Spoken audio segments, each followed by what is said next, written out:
Welcome to the Learning Hub's video on citing sources effectively.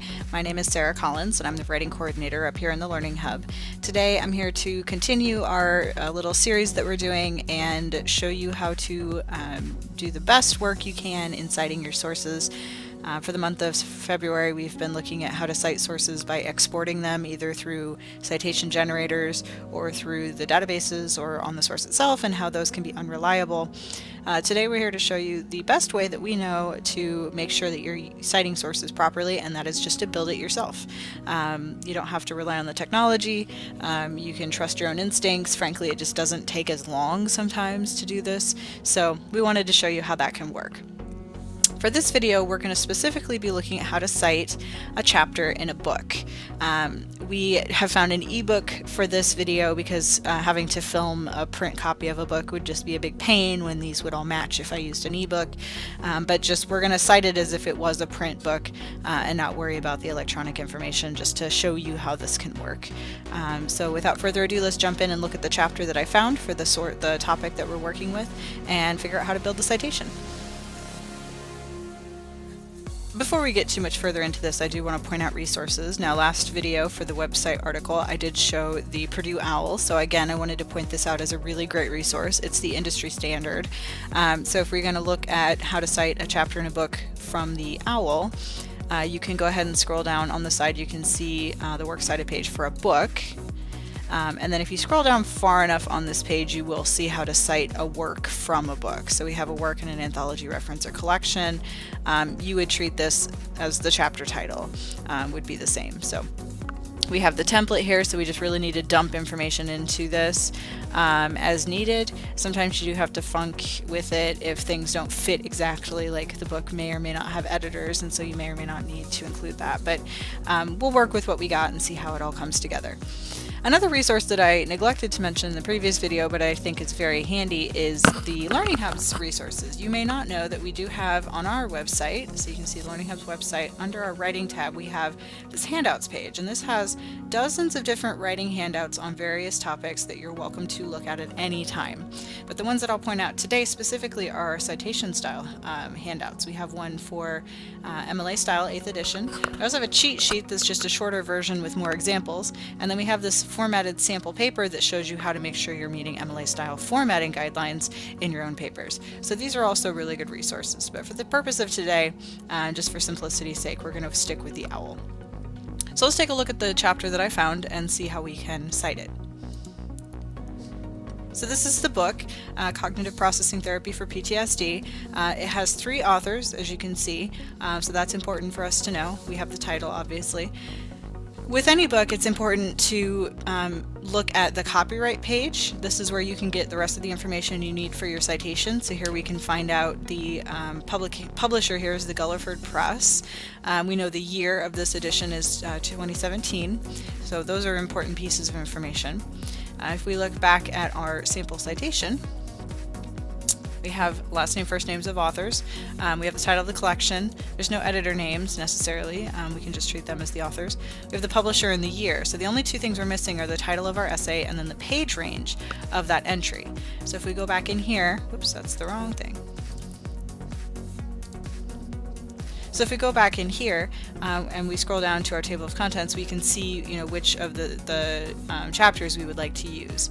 So here we have the overview of PTSD and CPT, and I think that describing cognitive theory and understanding the trauma of PTSD, describing the therapy could be a useful tool for the paper that I'm writing. So we'll use this, so overview of PTSD and CPT.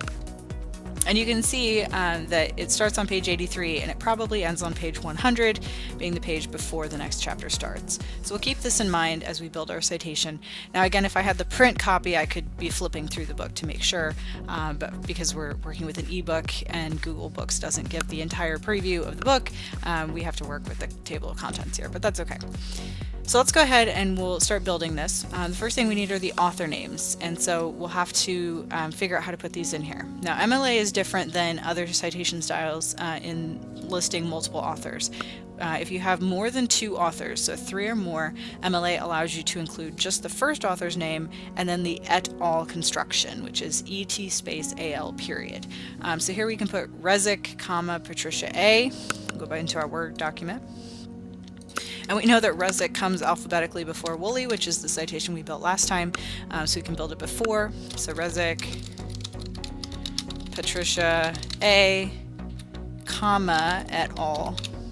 And this allows us to say that there are other authors associated with this book, but we don't want to list them out for space reasons. Then we need the title of the essay. If you remember from our example here, we have the title of the essay, so we'll need that. So we'll go down to our table of contents and remind ourselves what that chapter title was, because frankly I've already forgotten. So we have Overview of PTSD and CPT Session 1. So in parentheses, Overview of PTSD and CPT Session 1. So we have that. Then we need the name of the book. Again, if we go, we'll just stay here for now. If you go in here, we need the title of the collection, which is the entire book. So we have Cognitive Processing Therapy for PTSD, a comprehensive manual. So Cognitive Processing Therapy, in italics again, Cognitive Processing Therapy for PTSD, a comprehensive manual. I think if I remember correctly from the Works Cited page here that yes, that's a comma after the title, not a period, and so I mistakenly put a period. We'll fix that. There's no editor names because we have the authors. So now we just need the publisher, the year, and the page range. And so if we go back in here, we have the Gulliford Press, 2017, and I believe it was 83 to 100. So go back in here, change that to a comma. So we have the Gulliford Press, 2017. PP period is how MLA indicates multiple pages, and then we'll put 83 to 100. Period. And this is all you should need for this citation. Honestly, it worked pretty smoothly, I think. You just have to go back and forth a little bit to remember what things are called, but in terms of finding the pieces you need, it's really not all that complicated, and it does make it a little easier and smoother than having to export a citation from those generators and have to check it diligently to make sure it's correct and then make any changes, which you will need to make changes. None of them turn out 100% correct citations. So frankly, this is why we're showing you this, is that it really can be that easy. And once you get used to the different pieces that are required in these citation styles, it comes together even easier. So once you're used to the fact that MLA uses et al. In the Works Cited page for multiple authors, once you get used to the PP period and all those things, then you can more easily follow along with the templates that your resources show you. So I hope you found this helpful. Again, just to make sure you're aware, if you do struggle with your citations at all, the Learning Hub is happy to help you with those things. So do contact us and make an appointment if you're struggling, or if you want some practice in working with pulling citations. We're always happy to help you with those things. So please reach out if you need help. But in the meantime, we hope you have a good rest of your day. Good luck citing your sources, and please contact us with any questions. Thank you.